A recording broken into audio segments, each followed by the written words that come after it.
It's another case for Nick Carter, Master Detective.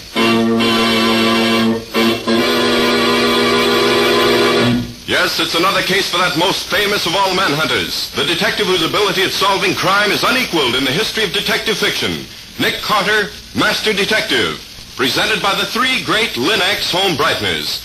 Linx Clear Gloss, Linx Cream Polish, and Linx Self-Polishing Wax. Created by Acme, America's great producer of Acme quality paints.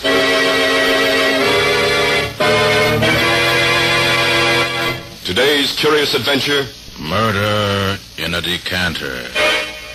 Or Nick Carter and the mystery of the missing body. In just a moment, we'll hear how Nick Carter solved the mystery of the Decanter murder. But first, I want to ask you something. Does your home have that inviting holiday look the whole year round? It can have. Yes, just as Chemtone, the miracle wall finish, has brought new beauty to your walls, so the three great Linx home brighteners will bring added loveliness to your floors, woodwork, and furniture. Linx Self-Polishing Wax, which beautifies your floors with a satiny yet tough non-skid finish that resists wear, water, and dirt. Linx Cream Polish, which cleans as it polishes, leaving no oily film on your furniture. And Linx Clear Gloss Varnish, the durable super varnish that dries to an elastic, transparent surface which protects all wood and linoleum in your home. You'll find the three great Linx home brighteners at your hardware, paint, or department store.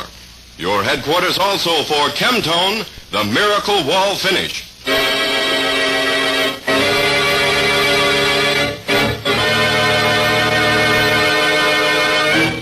And now for today's mysterious adventure with Nick Carter.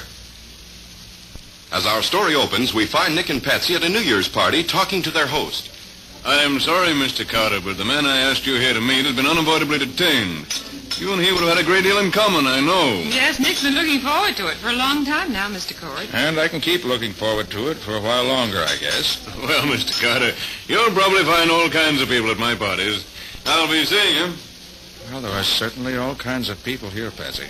But I can't see anyone I care about talking to. The trouble with you, Nick, is that all you think about is business. Well, true enough.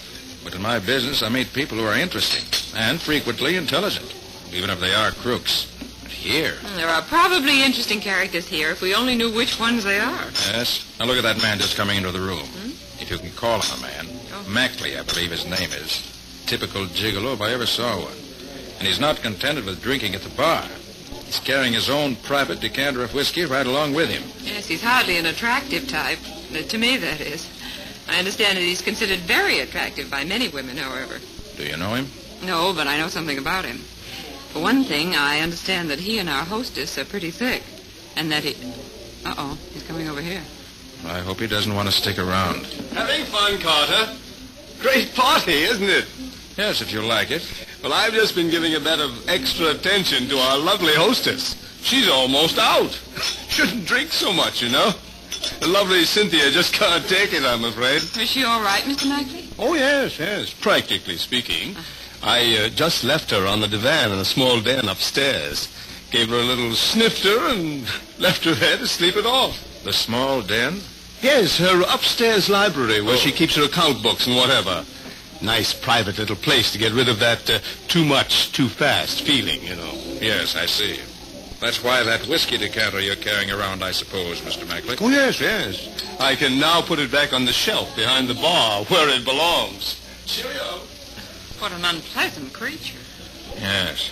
If Cynthia wants to two-time her husband for a thing like that, I certainly don't admire her taste. Well, I've had enough of this anytime you have, Nick. Shall we leave here? You're Mr. Carter, the detective, aren't you? Why, yes, I am. It must be thrilling to be a detective. Well, I suppose that's all in the point of view, Miss... Bentham, Carla Bentham.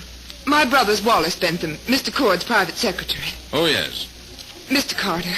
Yes, Miss Bentham. Will you please help me find my brother? Find your brother? Why, what do you mean? I'm sure he's here in the house somewhere, but I can't find him. I'm really terribly worried. But why? He was to have taken me home an hour and a half ago, Mr. Carter, at 11 o'clock. We both work, and he knows I have to get up early for my job. But isn't it just possible he's simply forgotten it? He may be sitting in a corner somewhere with some... Wallace isn't like that, Mr. Carter. I know he'd have met me unless something serious was detaining him. Quite frankly, Miss Bentham, I can't get very worried about your brother. He'll turn up, I'm sure. Mr. Carter, I've searched all over the house. He simply isn't around. You mean you've looked in every room in the house? Every room but one, literally. But the door of the small den on the second floor is locked. I couldn't get in there. So I don't know if he's there or not. Did you knock? Yes, and nobody answered. Nick, that's the room where Mr. Mackley said he left our hostess. Probably, Patsy. Why, she's practically out on her feet. It's funny the door should be locked, isn't it? Oh, I don't know. Mr. Carter, will you come up with me? I'm afraid. I don't know why. I just am. Well, go ahead, Nick. It won't take but just a few minutes. All right, Miss Bentham. It'll make you happier. Lead on, and we'll follow along.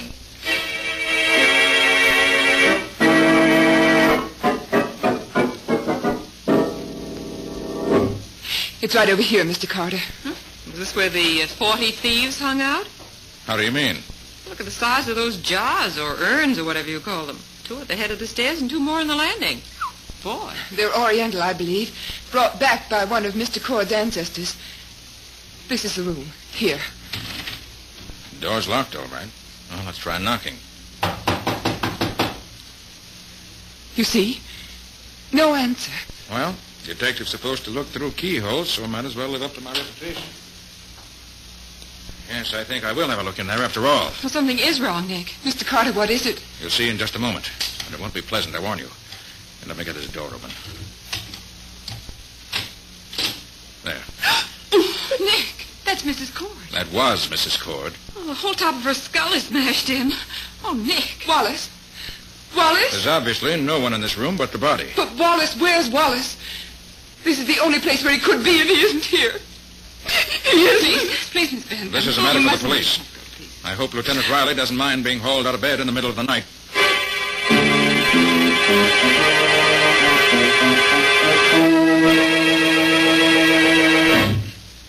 You sure nobody's touched anything since you found the body? Positive, Sergeant Kilroy. It's a wonder to me how we always find you on the scene of a killing whenever we get here. Lieutenant Riley lets you get away with murder. But now that he ain't here, you got me to deal with. And I ain't as soft in the head as he is, not where you're concerned. Sorry I annoy you, Sergeant, but I just happen to be here. Yeah, I suppose so. Well, suppose you just happen to tell me what you found out so far. Always glad to help the police, Sergeant, when they need it, which is often enough generally. Now, look here. The body was just where you see it now, on the floor there. I could see it through the keyhole, which is why I opened the door in the first place. On the desk, you see 2 glasses and an empty bottle of Burgundy. And that's all. Where's the murder weapon? That you'll have to answer for yourself. I haven't found it anywhere. Got any suspects? Have you talked to Mackley yet? I have. He says he was up here in the den helping Mrs. Cord get over a bad spell. He says he gave her a shot of liquor and went downstairs again. That's all he knows. Puts him in a pretty tight spot, doesn't it? It might, except for a few facts you've overlooked. Such as what? Carla Bentham swears her brother must have been in this room. Says she searched the rest of the house and couldn't find him. Therefore, he was in here. Therefore, he killed Mrs. Cord and scrammed out of here with a murder weapon. It ain't here anywhere, so he must have taken it with him. Sure of that? Mrs. Cord was clubbed to death. There's nothing in any of these rooms that could have done the clubbing. Therefore, young Wallace and the weapon went out of here together. Kilroy, sounds like a pretty feeble story to me. You don't even know Wallace was in this room. He may have been outside on the grounds while his sister was looking for him. You think Mackley did it? I feel quite sure he didn't. His motive would have been to keep her alive rather than otherwise. He could get money and gifts out of her only as long as she was alive and healthy. No, I haven't found the murderer yet, and neither have you, Kilroy. Yeah? Well, how about this? Wallace Bentham ain't here now, is he? Apparently not. Then how did he get out of this place? He ain't in the house, he ain't anywhere on the grounds. My men know that now. And there's a wall around this place with only one gate. And the man at the gate says he ain't left here since he came in last night. Which means he sneaked away by somehow climbing over the wall. If that don't mean he's guilty, I'm a herring's uncle. You got any theory about what happened here? I got just one theory, and it's the right one. The servants told us there's been something going on between young Bentham and Mrs. Cord. Tonight, young Bentham found Mrs. Cord and Mackley having a drink in here. There's the 2 glasses and the empty Burgundy bottle. He was jealous, waited until Mackley had gone out, and clubbed her over the head in a jealous rage. Very simple when you put it that way. You got any better ideas? Until I have facts to go on, I don't have any ideas at all. Well, I think I'll be getting home where I can find Patsy. Good night, Lieutenant. Or should I say sergeant? That's all right, Carter. It'll be lieutenant one of these days, and don't you forget it. And when it is, Carter, watch your step. I'll be happy to. So long.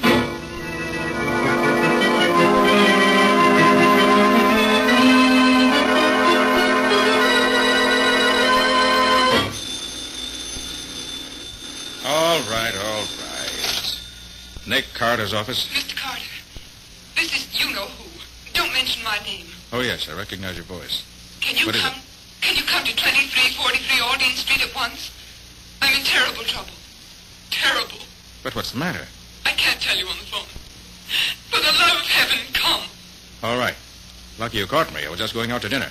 Be right over.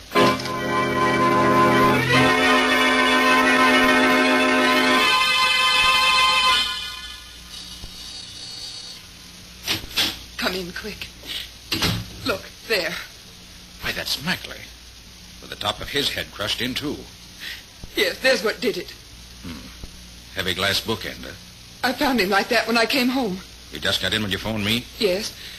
I opened my door, and there he was. Been dead less than an hour, I should say. Oh, what will the police say? And after what happened to Mrs. Cord last night. Yes, Sergeant Kilroy will undoubtedly have plenty to say. How do you suppose Mackley got in here? He may have picked the lock. Or what?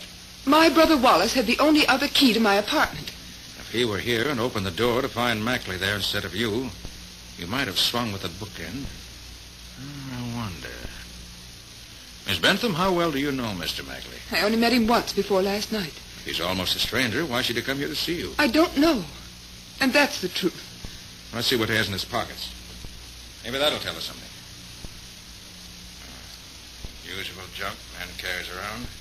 Pencils, pen, receipted bill, check for his car in a parking lot around the corner. Oh, see here. This is addressed to you. What is it? Says, Dear Miss Bentham, I phoned all day to try to get in touch with you. Finally, I came in person as I could wait no longer. I must see you. I have something to tell you about last night and your brother. Also, I want your help. I want you to keep... And that's all. That's a funny way for a note to end, Mr. Carter. Yes. That and the ragged way the note is folded makes it obvious. He was scribbling this note to you here at your table when something startled him and he crammed it in his pocket. And then he was killed. But who killed him and how did they get in here? See what's outside this window. Ah, here's the answer. Marks of shoe nails in the windowsill. The flat roof only 6 feet below your window here. Looks as if somebody got out here.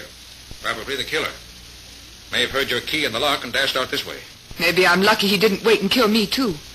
Miss Bentham, does your brother drink wine? You're thinking of the emptied bottle and the 2 glasses in Mrs. Cord's room last night, I suppose. Yes. Yes, Wallace drinks only wine, nothing else. But what does that... Open up in the name of the law. The police. Open up, Carter. I know you're there, and the girl, too. Quiet. Let me handle this. Just a second. So, another killing, eh? And you are in on this, Carter. Last night I thought you weren't, but now I find you here with this girl and a dead man. What I told you last night was the truth, Kilroy. I know nothing about this except what you see here. Miss Bentham came home tonight and found Mackley dead. Sure, I know. Hold out your hands, Carter. What are you figuring on, Sergeant? What do you think? You're in this thing up to your neck. I'm taking you in and locking you up.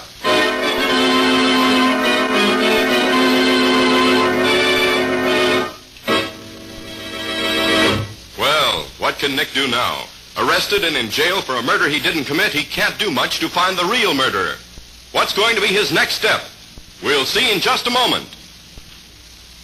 No matter how careful we are, we're all likely to track in mud, snow, and slush from out of doors these winter days.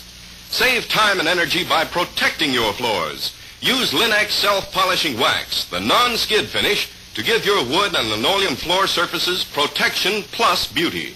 Because Linex self-polishing wax contains genuine carnauba wax, it wears well and may be renewed at any time without re-waxing the whole floor. Linex self-polishing wax resists water, too, so that it may be wiped up easily. And it lessens your work because Linex self-polishing wax keeps dirt on the surface where it's readily wiped away. What's more, Linex self-polishing wax gives all your floors a beautiful, satiny appearance you'll be proud of. Best of all, Linex self-polishing wax requires no tiresome rubbing or polishing. You simply wipe it on in a jiffy. So depend on the modern way to keep your floors looking their best with a minimum of work. Get Linex, L-I-N-X, Linex self-polishing wax now. You'll find all three great Linex home brighteners and Chemtone, the miracle wall finish, at hardware, paint, and department stores everywhere.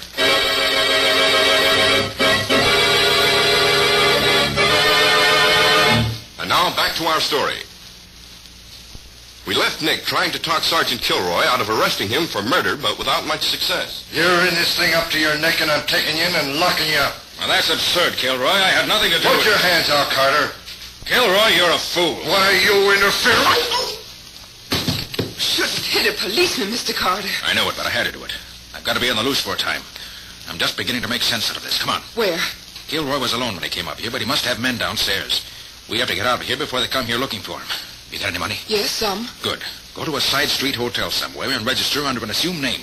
I'll be at the Green Hotel under the name of John Nicholas. But don't call me unless it's very important.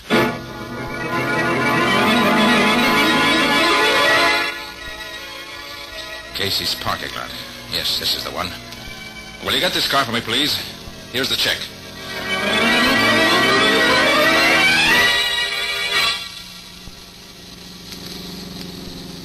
Yes, this ought to be far enough away. Now, let's see if there's anything in this car of Magley's. Nothing inside here. Well, maybe he has something in the rear compartment. No. Which one of these keys unlocks this? There. Ah, hat box, huh? But that's a whole lot heavier than any hat box I ever... Uh-oh. I'll have to postpone this investigation for now. I better get out of here.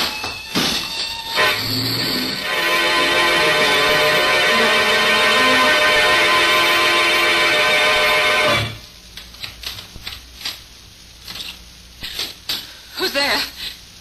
Oh, it's you, Nick. Yes. So long since you've used that private entrance of yours, I'd almost forgotten about it. It's been a long time, Patsy, since I've had to get into my office without anyone seeing me. What have you done now? Oh, Sergeant Kilroy and I had a little argument, and I won by a knockout. Oh, Nick, you didn't. I had to. It was Kilroy or me. So that's why those two cops have been hanging around out in front here for the last hour. What's going on? Plenty. Is that a hat box you have there? Yes, it belonged to Mackley. To Mackley? Yes.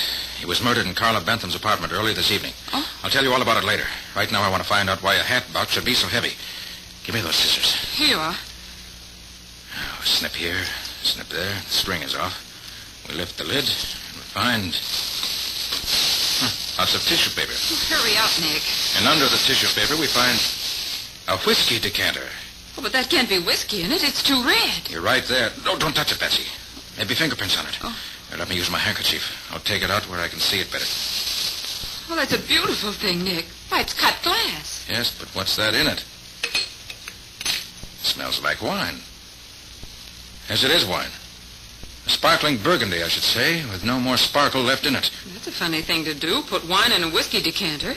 Yes, and I have a feeling I've seen this decanter before. Of course, Nick. Mackley had it at the Cord's party last night. Right, Patsy. He brought it downstairs and set it on the shelf of that little private bar. Brought it downstairs from the den where Mrs. Cord was murdered. Let me look at it again.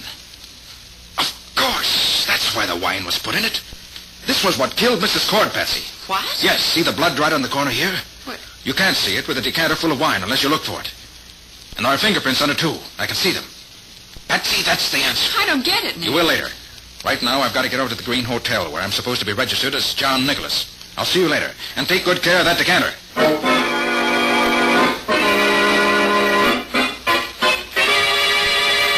Oh, I wonder why I ever picked out such a dump to come to. Should at least have picked a radio. Yes? Can you come to see me again? Right away? What is it this time? Something special. Wallace is coming to see me, and I thought... Wallace?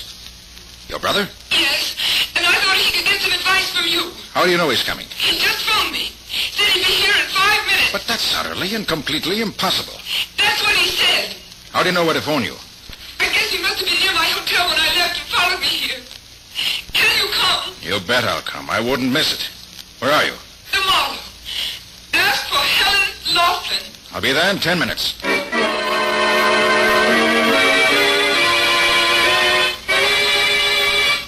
Oh, Clark. Yes, sir?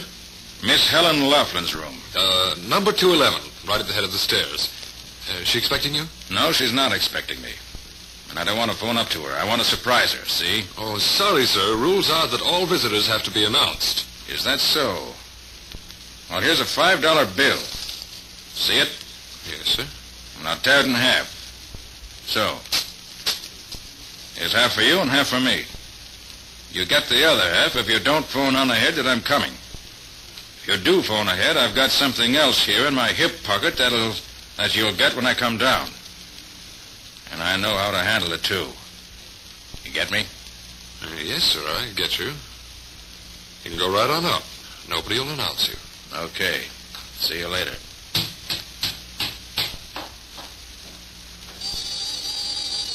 Come in. Get your hands up quick, Carter. Close the door, Arthur. Yes, Father. Oh, very nicely done.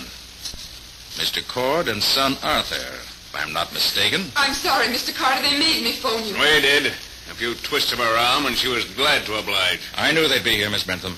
So I notified the cops on their way up here. They should be along any Father, minute. hear that? We've got to get He's out. lying. The police would never believe him now. He's wanted himself.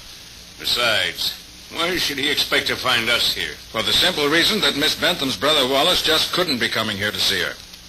It's a physical impossibility. What do you mean by that? The dead can't walk. He's just talking, Carla. Come, Carter. Where's that decanter?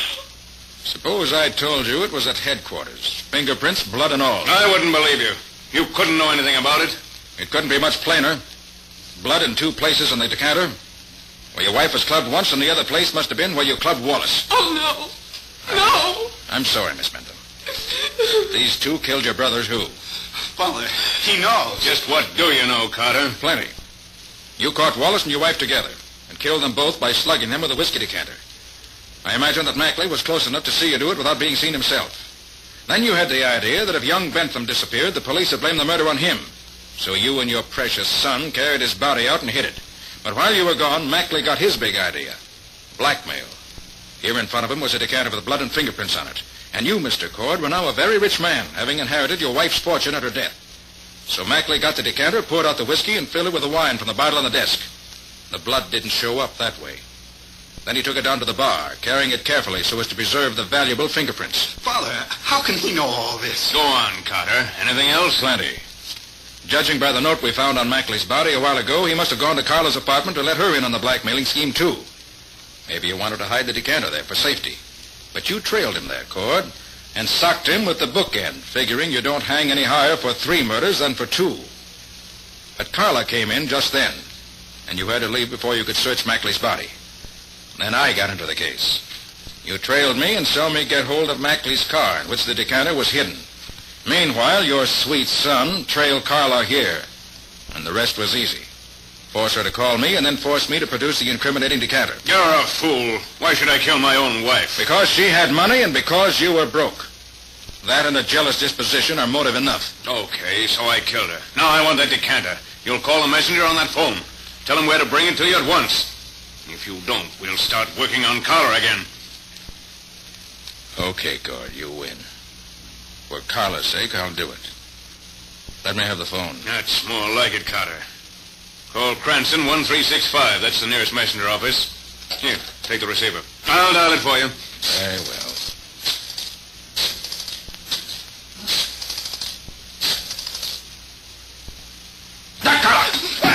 Get your hands up, Carter. You don't. Are you a slugging little worm? Give me that gun. I'll fix you. Behind you! Hey, Carter, take it easy. I'll take over now. Hey, good for you, Sergeant. Well, did you hear anything while you were out there? I heard enough to send the old boy to the chair. I'm glad you got my message okay. Message? I didn't get any message from you. The hotel clerk downstairs phoned and said... That was the message I sent you. After I threatened him with my gun and flashed a torn $5 bill on him, I knew he'd get in touch with headquarters right away. Smart fellow, that clerk. Wouldn't let anyone put anything over on him. And you're a smart fellow, too, Kilroy, recognizing his description of me and answering the call yourself. Nobody but me was going to have the pleasure of pulling you in. But look here, Carter. You said Cord and his son hid young Bentham's body. We went all over the house last night, and he isn't hidden there. Did you look in one of those big urns that Cord's place is decorated with? You mean those big vases? Heck no, never thought to look inside them. I'll send someone up right away. Well, how about me? I haven't forgotten you wanted to arrest me a while back. I ain't forgotten it, Carter, and I ain't forgotten about that sock in the jaw you gave me. But, look, suppose we decide that I broke this murder case myself. Would you have any objections? Why, no, Sergeant. Tell you what I'll do. I'll swap you a decanter complete with fingerprints and bloodstains in return for letting bygones be bygones and no hard feelings anywhere. Agreed? Okay, but in the future, keep out of my way. I don't want to have any more arguments with you. Your arguments have too much punch behind them for me.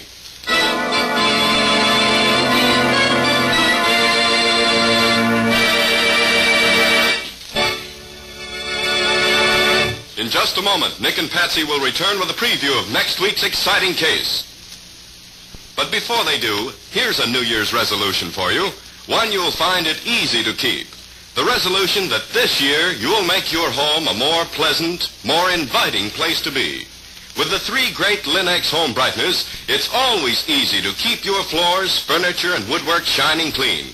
Take Linux Cream Polish, for instance, which gives your furniture a handsome, lustrous look in half the time.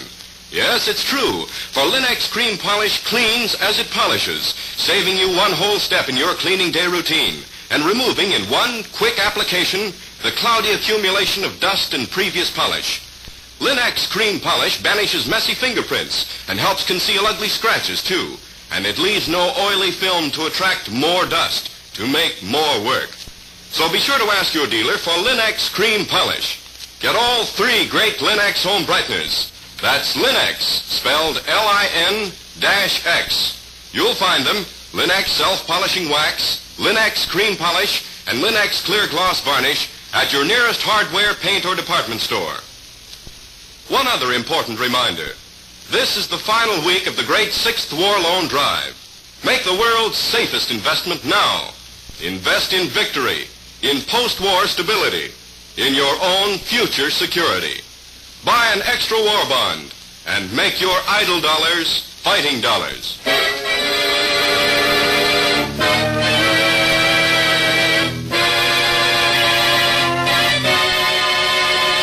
And now let's hear from Nick Carter himself.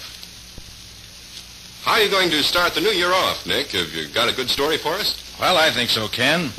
A friend of mine, a college professor, was shot in his own home just a few minutes before I got there to see him. The motive was not robbery, but we couldn't find any other motive either. And as Nick didn't take me with him on that trip, he didn't have the advantage of my experience and training as a super detective. Which was a great mistake, Patsy, as Nick undoubtedly found out. Another murder followed on the heels of the first, and a 3rd victim was nearly added to the list. The said 3rd victim being Nick himself. Yes, I came nearer the end that time than at any other in my life. What do you call it, Nick? I've called it Monkey Sees Murder. Or the mystery of the Peruvian red mark. Well, listen next week for further details. So long for now. I think you'd be interested to hear Nick Carter as the guest detective on the Quick as a Flash program this evening at 6 o'clock over most of these stations. Why not tune in? And now, so long. And so long to you both, Nick and Patsy. Be seeing you again next week.